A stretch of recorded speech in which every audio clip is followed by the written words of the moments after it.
अवधूत चिंतन श्री गुरुदेव दत्त.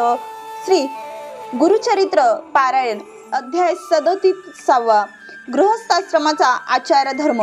श्री गणेशाय नमः. श्री सरस्वती नमः. श्री गुरुभ्यो नमः. नामधारकाने सिद्धयोगाने विचारले, मग पुढे काय झाले? त्या ब्राह्मणाला श्री गुरूंनी काय सांगितले? त्यावर त्यांनी कोणता उपदेश केला? नामधारकाने असे विचारले असता सिद्धयोगी म्हणाले, श्री गुरु म्हणजे प्रत्यक्ष नारायणाचा सगुण अवतार. त्यांनी एका पतिताला ज्ञानी करून त्यास वेद म्हणावयास लावले होते.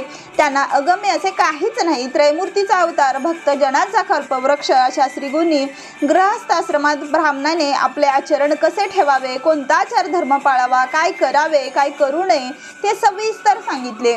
श्री गुरूंनी सांगितलेला आचार धर्म मी तुला सांगतो, तो लक्षपूर्वक ऐक. श्री गुरु म्हणाले, गृहस्थाने अग्निहोत्रासाठी लाकडे, तीळ, कृष्णाजीन इत्यादींचा सदैव संग्रह करावा. घरी पोपट, सारस पक्षी पाळावे. सर्व पातकांचा नाश करणारी गाय पाळावी.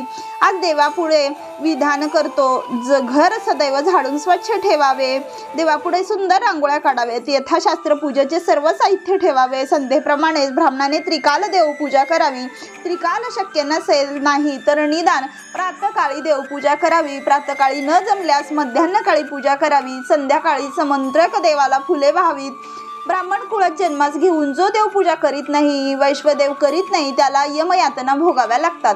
उदक, अग्नी, मानस, सूर्य, थंडी, स्थल, प्रतिमा, यज्ञ, धेनू, ब्राह्मण, गुरु यांची पूजा करावी. आपल्या गुरूंची मानस पूजा केली असता त्रयमूर्ती भगवान प्रसन्न होतात.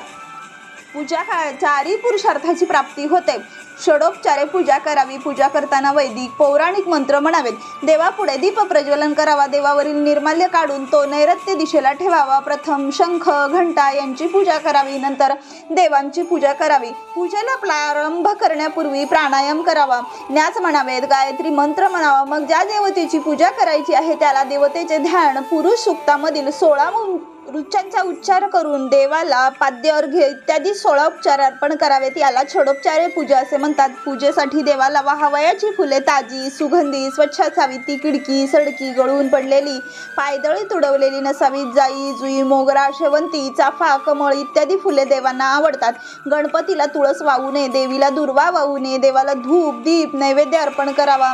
देवाला मंत्रपूर्वक साष्टांग नमस्कार घालावा. आपले गुरु, माता, पिता व सत्पात्री ब्राह्मण देव स्वरूप असतात, त्यांनाही नमस्कार करावा. नमस्कार एक हस्ते करू नये. त्यानंतर श्री गुरूंनी उत्तर पूजा कशी करावी, वैश्वदेवांची विधी, अन्नदाते महत्व, अतिथी सेवा, भोजनाचे नियम, भोजन पात्रे कोणती असावीत, अपोषण, चित्राहुती, प्राणाहुती अशा किती घालाव्यात हे सर्व सांगून भोजन कसे करावे, किती वेळात जेवावे, घास केवढे व किती घ्यावे, भोजनाला कोणाबरोबर बसावे, कसे बसावे, कोणत्या स्थानी बसावे, कोठे बसू नये, यज्ञोपवीत कसे ठेवावे, अन्न उष्टे केव्हा होते, भोजनाच्या वेळी दिवा का असावा, पाणी कसे असावे किंवा केव्हा पावे, भोजनाच्या वेळी वस्त्र कोणते असावे, भोजन संपल्यावर हात तोंड कसे धुवावे, किती चुळा भराव्यात हे समजावून सांगितले.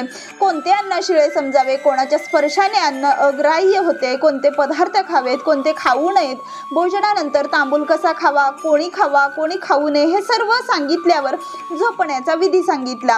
कोणत्या लाकडाची खाट असावी, कोठे झोपावे, कोठे झोपू नये, झोपताना कोणत्या दिशेला पाय करावेत, रात्री झोपण्यापूर्वी कोणती स्तोत्रे म्हणावीत हे सांगून स्त्रीसंग केव्हा करावा, केव्हा करू नये, स्त्रीसंगाच्या वेळी पती पत्नीच्या मनस्थितीतून गर्भावर काय परिणाम होतो इत्यादी सूक्ष्म विचारही श्री गुरूंनी सांगितले. इतके सर्व सांगितल्यानंतर श्री गुरु त्या ब्राह्मणाला म्हणाले, अशा रीतीने विचारपूर्वक शास्त्रविहित आचरण केले असता मनुष्याची जीवनातील सर्व क्षेत्रात भरभराट होते.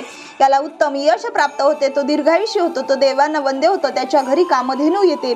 त्याच्या घरी लक्ष्मी अखंड राहते. त्याला पुत्रपौत्रादी प्राप्ती होते. त्याला कधीही अपमृत्यू, अकाली मृत्यू येत नाही. त्याच्या हातून कोणतेही पाप होत नाही. याला कळी काळाची भीती राहत नाही. तो ब्रह्मज्ञानी होतो. म्हणून प्रत्येक गृहस्थाने या प्रकारे आचरण ठेवावे. श्री गुरूने याचे सांगितले असता तो ब्राह्मण त्याच्या पाया पडून म्हणाला, स्वामी, आज आपण केलेल्या उपदेशाने माझा उद्धार झाला. आपण कृपासागरात भक्तांचा उद्धार करण्यासाठीच आपला अवतार झाला आहे.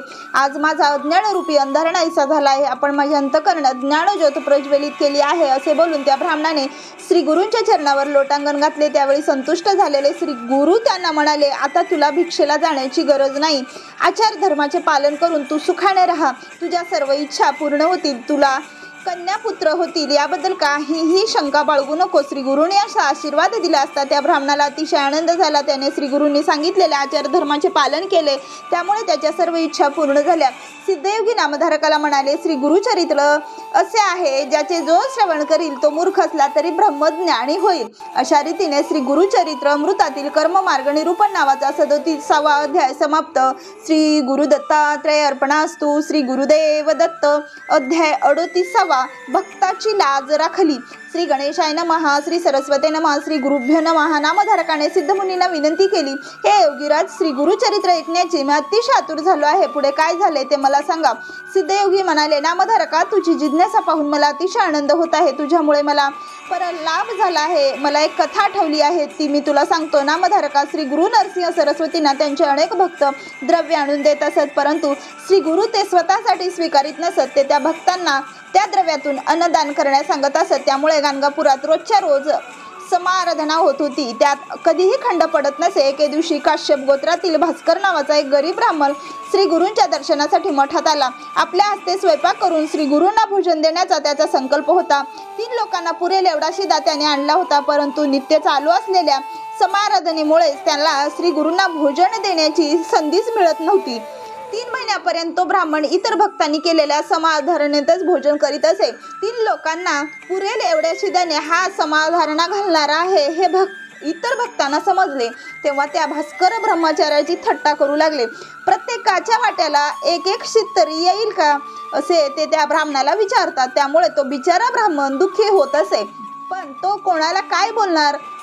लोकांनी केलेली थट्टा मुकाट्याने सहन करीत असे. श्री गुरूंना हे समजताच ते त्या भास्कर ब्राह्मणाला म्हणाले, तू आज समाराधना कर, आज मी तुझ्याकडे भोजन करणार आहे. श्री गुरूने असे सांगताच त्या भास्कर ब्राह्मणाला अतिशय आनंद झाला. त्याने डाळ, तांदूळ, कणिक इत्यादी जो काही शिदा आणला होता त्यातून त्याने सोळ्याने स्वयंपाक केला. ही गोष्ट इतरांना समजली तेव्हा ते आपापसात म्हणाले, आज श्री गुरूंनी भास्कराला समाराधना करण्यास सांगितले आहे, ते म्हणजेच आज आपणास मठात भोजन मिळणार नाही, गोडधोड काही मिळणार नाही, तेव्हा आज आपल्या घरीच भोजन करावे लागणार. श्री गुरूंना अंतर्ज्ञानाने हे समजले. त्यांनी सर्वांना बोलून सांगितले, आज भास्कर समाराधना घालणार आहे, तेव्हा सर्वांनी येथेच भोजनाला यावे. घरी कोणीही भोजन करू नये, सर्वांनी स्नान करून यावे. श्री गुरूने असे सांगताच त्या ब्राह्मणाने विचार केला, मठात असलेल्या सामग्रीने श्री गुरु भास्कराकडून स्वयंपाक करून घेणार असतील. असा विचार करून सर्वजण स्नानासाठी नदीवर गेले. इकडे भास्कराने 3 लोकांना पुरेल इतका स्वयंपाक केला. मग श्री गुरु भास्कराला म्हणाले, तू सर्व ब्राह्मणांना बोलावणे पाठव, 4000 पत्रावळ्या मांडा. भास्कराने विचार केला, मी तर स्वयंपाक केला आहे 3 माणसाला पुरेल एवढा, आणि श्री गुरु सर्वांना भोजनास येण्यास सांगितले आहे. 4000 पत्रावळी मांडल्या आहेत. या सर्वांना हे एवढे अन्न कसे काय पुरणार. पण श्री गुरु अवतारी महात्मे आहेत, त्यांच्या बोलण्यावर विश्वास ठेवलाच पाहिजे. श्री गुरु समर्थ आहेत, त्यांची लीला आपल्याला कशी कळणार. श्री गुरूंच्या आज्ञेनुसार भास्कर त्या ब्राह्मणांना बोलविण्यासाठी नदीवर गेला, पण ते सगळे टंगळमंगळ करू लागले. श्री गुरूंना हे समजताच त्यांनी दुसऱ्या शिष्यांना नदीवर पाठविले व सर्वांना भोजनास येण्यास सांगितले. मग सर्वजण भोजनासाठी आले. स्वयंपाक तयार होता. सर्वांनी श्री गुरूंची पूजा केली.